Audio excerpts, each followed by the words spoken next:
The Outlook 2011 luncheon is taking place this noon at Chez Josef in Agawam. It's sponsored by the affiliated Chambers of Commerce of Greater Springfield. Congressman Richard Neal and Governor Patrick will be speaking about the challenges that lie ahead for the nation and the state. 22 News reporter Laura Hutchinson is live in Agawam with the latest. Laura?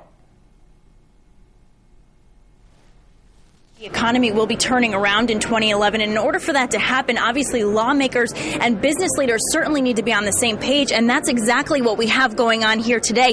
Hundreds of lawmakers, business leaders, all gathered under one roof to essentially get on the same page today. We're going to hear from Congressman Richard Neal, Governor Deval Patrick, and of course business leaders about what they're facing as we head into 2011.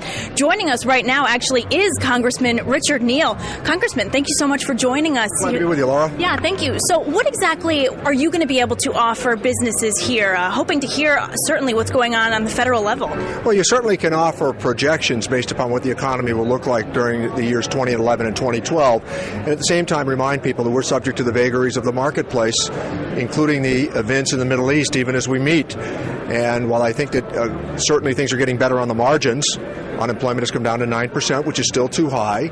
There's greater investment. American businesses, big businesses, are doing very well. They're sitting on an awful lot of capital, and we're hoping to figure out how we can get them to move that capital toward investment in more jobs. Okay, and we did just hear Egypt's president has decided to step down. What does this mean for their government? What does it mean for us? Well, it's been a very difficult waltz that we've done over the course of the last couple of weeks.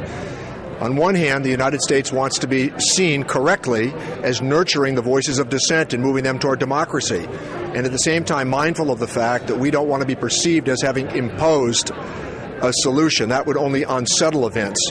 Recall that as recently as just a few weeks ago, in a place like Tunisia, one event set the forces of democracy on the road to success. And at the same time, in other parts of the Middle East, including Lebanon, Hezbollah won an election. So all of these events are very unsettling, and we're going to have to wait and see. Remember that in Iran, right after the revolution, it was a democratic government that came to the forefront, only to find they were replaced by a ruthless theocratic dictator. Would you say that we've avoided something here in the U.S., high oil prices throughout the year? Should he have stayed in position until September?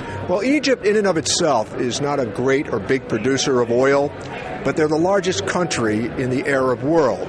And I think that if events were to careen out of control, these events certainly, as they're moving to Yemen, Tunisia, Egypt, and Jordan, could have a profound effect on places like Saudi Arabia, which happens to be a big oil producer. Excellent. Congressman Richard Neal, there are many business leaders here looking forward to what you have to say today. Thanks so much for joining us. Great to be with you, Laura. Okay, appreciate it. And of course, this event is going to be going on throughout, past our nooncast actually here. So we're actually streaming it live on our website at WWLP.com. And of course, we'll have a wrap up of what these business leaders learned and what's ahead in 2011 on our newscast at 5, 5:30, and 6 o'clock. Reporting live in Agawam, I'm Laura Hutchinson for 22 News.